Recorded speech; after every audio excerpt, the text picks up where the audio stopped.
The Pentagon inches closer to finding the person who leaked highly classified documents. Fox 5 legal expert Wendy Patrick joining us now with more on this. Wendy, good morning. Good morning. This seems like we've heard similar stories before. Edward Snowden 10, 12, 15 years ago.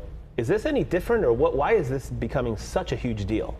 Well, it is different. You know, it's in a sense, but let me tell you one way in which it's a little bit similar. We have a lot of stopgap measures in place, a lot of precautions the Pentagon takes to protect classified information.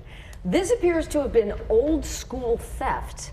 Remember, even from the very beginning, the reports were coming out that this appeared to be a paper that was taken manually, folded, unfolded, photographed. In other words, there wasn't a high-tech way of obtaining some of this information. Right. We're learning even more this morning about who this person was. We're learning this information about, you know, him being a young man in his 20s, a gamer, all the things that are coming out. Even President Biden has said we're getting close to an announcement on finding out exactly who this is. So it's similar in the sense that this is not the kind of information that's supposed to be in the wrong hands.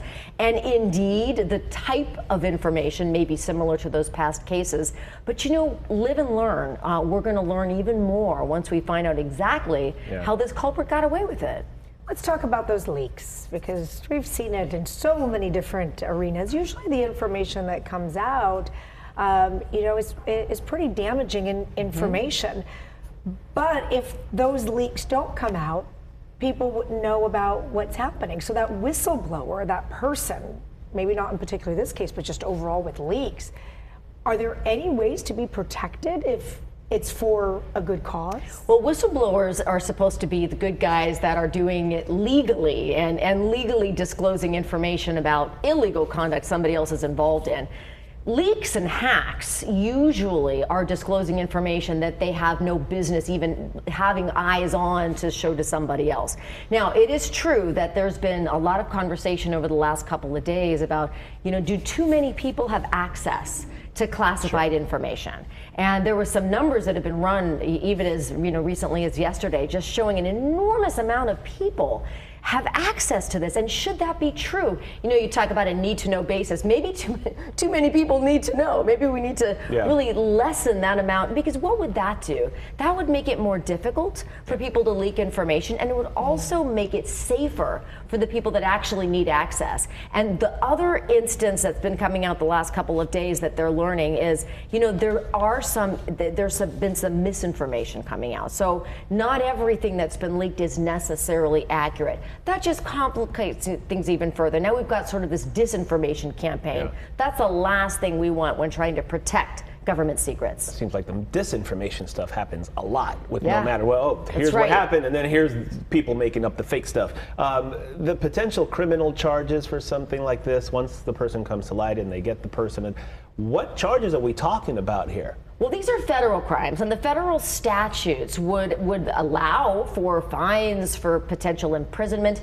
It's showing or communicating or sharing classified information with somebody that is not authorized to view it. Now, you can see how broadly that's viewed. So that would cover everything from sharing it personally with somebody or from posting it publicly online.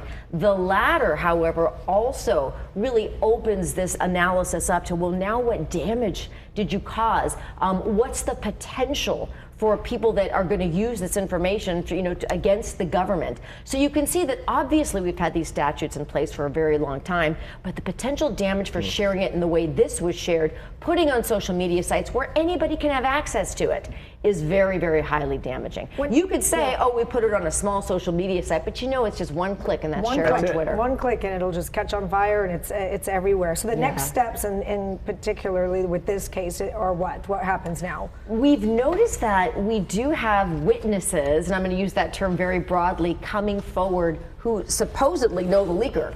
Now, if that's true, it's only a matter of time, or should I say in today's news cycle, a matter of hours. So maybe you want to book me for tomorrow morning before we know who the leaker is. It doesn't take very long now that people have begun to talk. Are there more documents out there? Because it seems obviously a lot of classified information. Why wouldn't there be? Right? You know, Raul, why wouldn't there be? And that's a great question. You've had the national leaders asking that question over the last couple of days. So if they don't know, there is no reason to believe we've seen all of it. We also believe that there's more out there because now we're learning the documents that we're talking about didn't just come out yesterday. They weren't just generated yesterday. So why wouldn't there be more? Is this person in trouble?